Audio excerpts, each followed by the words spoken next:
Halo Lur. Angger wayah ketiga ngene iki Lur.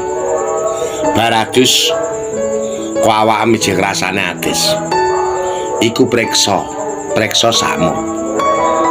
Mesti ra ono dite. Upama duwite iku ya ora cukup kanggo tuku rokok ora cukup. Coba tiliki Lur.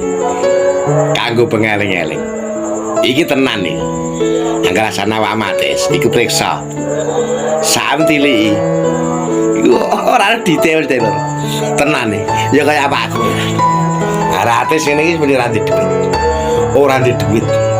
Rada ngelu sithik. Apa-apa ora enak.